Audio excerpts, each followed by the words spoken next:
والسلام على من اتبع الهدى ربي زدني علما।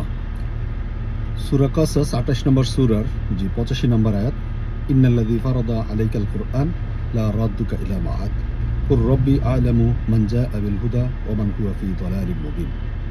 এই আয়াতটা আমরা অনেকেই পড়ি, অনেকে মুখস্থ যারা কোরআনে আসছে তারা এই আয়াতটা মুখস্থ করে যখন বুঝতে পারছে যে আল্লাহ নিশ্চয়ই কোরআনকে ফরজ করেছেন, তো ফরজ বলতে ম্যান্ডেটরি বা অবশ্যই পালনীয় এরকম বলা হয় আর কি। আসলে ফারাদা মানে কি তাই? তারপর যে লা রাদ্দুকা, যে শব্দটা লা রাদ্দুকা, রাদ্দুকা এই শব্দটা কি? যে আবার যে কোরআন, তারপরে মাআদ, এই শব্দগুলো কি? ফারাদা যেটা, এটা হলো বাংলাতে যদি বলি ফ র আর একটা হলো দ, দয়ের নিচে ব, যেহেতু এটা দত, আর দাল হইলে দাল দা, তাহলে ফারাদা এটা ফর্দ। ফর্দ মানে কি? যে একটা ফর্দে লিখে দাও। যেমন আপনার ফর্দ বলতে যে একটা চিরকুট, চিরকুটের মতো, যে ঠিক আছে এটা লিখে দাও। তো কি ওটাতে কোনো একটা ইনস্ট্রাকশন দেওয়া থাকে। ধরেন আপনি ডাক্তারের কাছে গেলেন, তো ডাক্তারের কাছে যাওয়ার পরে ডাক্তারের এখানে প্রেসক্রিপশন থাকে, সে আপনাকে সব কিছু লিখে টেস্ট দিল, তারপর আপনি টেস্ট করলেন, নিয়ে আসলেন, তারপর সে ওষুধ লিখে দিল। এটা হলো ফর্দ। বাজারে যাচ্ছেন, কারণ আল্লাহ বলছেন যে আয়াতসমূহ দেখাবেন দিগন্তে দিগন্তে।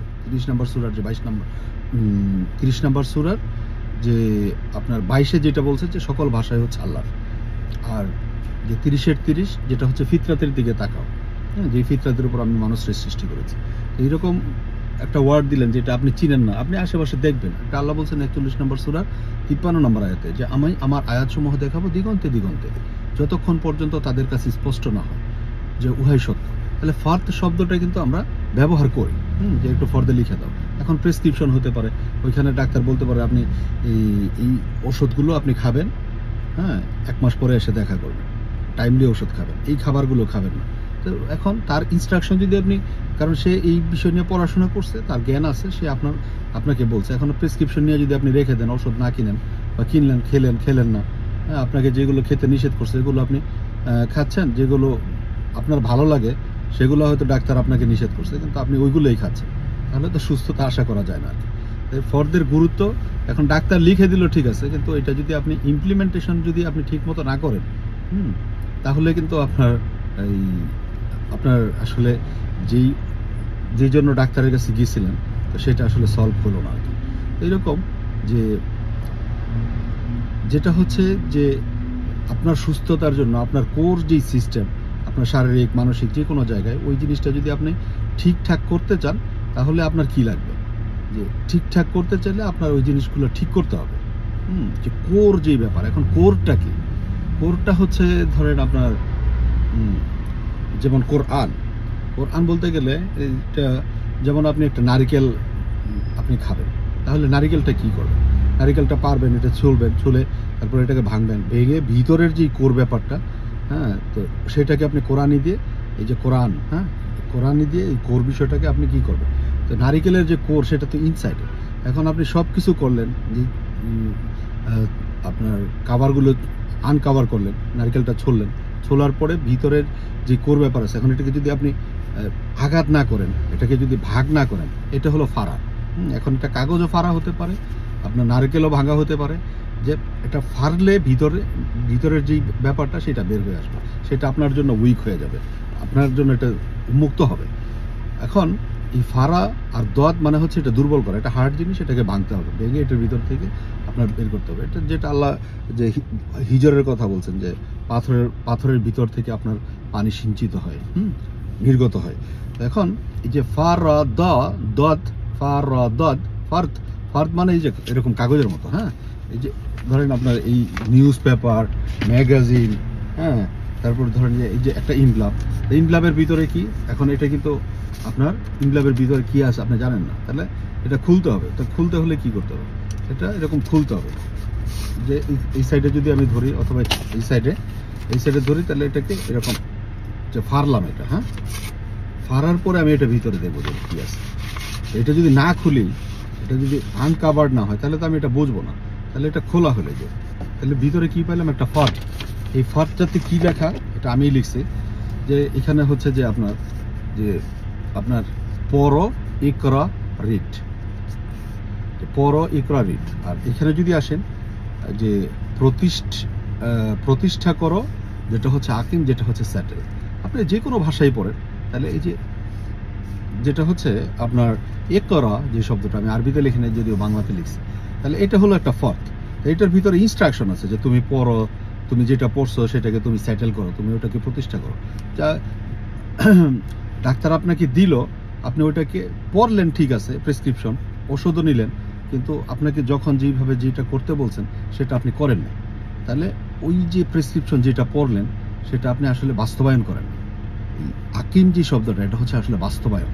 হ্যাঁ, যে আপনার যেই রুটিন, যখন যেটা করতে হবে, যেটা করা যাবে না, তো এই বিষয়গুলো এই ফর্দের ভিতরে আপনার লেখা আছে।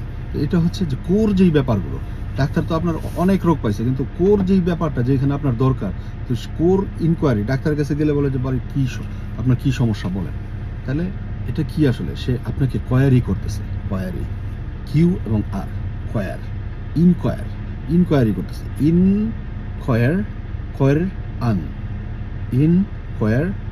খর আন, হ্যাঁ, তো কোয়ারিং করতেছে। তো ডাক্তার আপনাকে জিজ্ঞেস করে, কোয়ারিং করে ওই জিনিসগুলো নিয়ে তারপর আপনার কোর যেই ব্যাপারটা, যে অনেকগুলো প্রবলেম, একটা প্রবলেমের জন্য বা দুইটা প্রবলেমের জন্য যে এটা খান, পরে ওইটা দেখব, তাহলে এটা হচ্ছে যে আপনার একটা ইনস্ট্রাকশন সে ফর্দের ভিতরে লিখে দিল। এটা হচ্ছে ফার্দ, যে আপনার একটা কাগজের ভিতরে লেখা, যে ঠিক আছে ছেড়ে দিয়ে দিল, নেন এটা আপনি ইয়ে করেন, 1 মাস পরে এসে দেখা করেন। আর এই যে লা রদ্দুকা, যে শব্দটা লা রদ্দুকা, র এবং দাল, হ্যাঁ, র যেটা রান করে, আর দাল যেটা হচ্ছে শক্ত মজবুত, যেটা হচ্ছে রদ। আর এখন ধরেন যে আপনি বুঝতেছেন না, তাহলে কি করেন, খুব ইজি ওয়ে, যে দাল এবং দার। এখন দার মানে কি? দার মানে হচ্ছে ডোর, যেটা আমরা বাংলাতে বলি দরজা, হ্যাঁ, আর এটা হলো দর, যে দার মানে ডোর, ডি এবং আর, ডোর। এখন ডোর কি হয়? ডোর রান করে না, এই যে এই যে দরজা গাড়ির, তাহলে এখন ভিতরে আছি আমি, তাহলে এটা কি করবো, আমি খুললে বের হইলাম, আবার আসলাম, বের হলাম, আসলাম, এটা কতবার খুলতেছি, একবার ইন হচ্ছে, একবার আউট হচ্ছে, একবার ইন হচ্ছে, একবার আউট হচ্ছে। ঘরের ক্ষেত্রে সেম। এখন এটা তো আপনার আশেপাশে, আপনি দরজা, যে কোনো পার্কে যাবেন, যে কোনো ইয়েতে যাবেন, অফিসে যাবেন, দরজা যদি লক থাকে তাহলে তো আপনি যেতে পারবেন না। তো এটা হলো দাল এবং রা, যেটা হচ্ছে দার।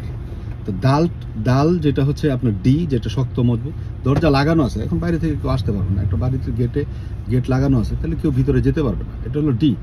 আর যেটা হচ্ছে রান করে, একবার এদিকে যায়, একবার এদিকে যায়, একবার এই খুললাম, এটা রানি, হ্যাঁ, তাহলে শক্ত কিন্তু আবার রান করে, এটা হচ্ছে দার। এখন আর দাল এবং রা, দার, তারপর আপনার দাল যেটা হচ্ছে ডি, র যেটা হচ্ছে আর, ডি আর, ডি আর। এখন এই ডারটা কি? দাল রা, দার, ডি এবং আর, তাহলে দাল এবং আর, এটাই কিন্তু আপনি যদি ঘুরান, তাহলে র এবং দাল, রদ। এখন রদ মানে কি? আচ্ছা, আসতেছে, তাহলে দাল র দাল, রদ দার।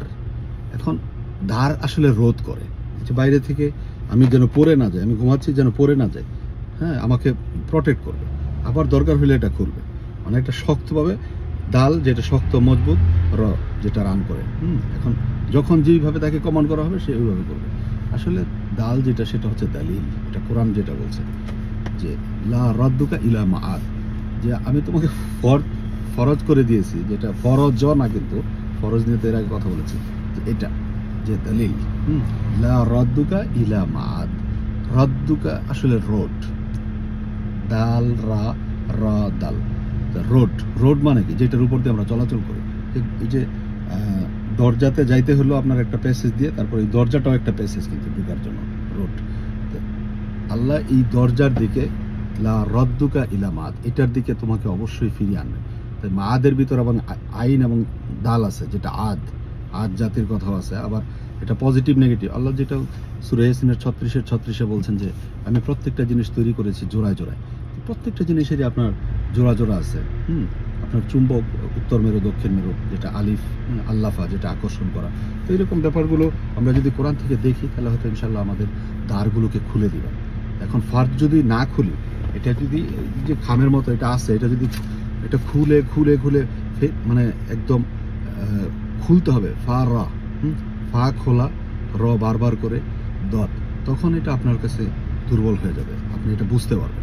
এখন আপনি ফর্দ খুললেনই না, ধরলেনই না, তাহলে আপনার জন্য আসলে এটা ফর্দ না। আনসার নিয়ে আসছেন, পড়ে থাকবে প্রেসক্রিপশনের মতো, এখানে কি ইনস্ট্রাকশন আছে, কি করবেন কি করবেন না, এগুলো আসলে কোনো কিছুই বুঝবেন না। আর ওই দরজাও যেটা লা রাদ্দুকা ইলা মাত, যে দরজার যে রাস্তা, ওই রাস্তা দিয়ে আপনি আসলে ধরতে পারবেন না। তাহলে জান্নাতের আশা আমরা কি করব? আমি যদি রাস্তায় যদি না চিনি, ওই জান্নাতের দরজার কথা যেটা বলা হয় যে জান্নাত, যে আপনার মরার পরে যেটা দিবে আর কি। তো বিষয়টা হচ্ছে যে যে নামাজ হচ্ছে জান্নাতের চাবি। তো আল্লাহ তো এই কথাগুলো আসলে কোরআনে বলেননি। তো এখন এই ডোর খুলতে হলে আপনার যে ডোরের যে চাবি, তো সেটা কিন্তু আসলে কোরআন। জি, আসসালামু আলাইকুম।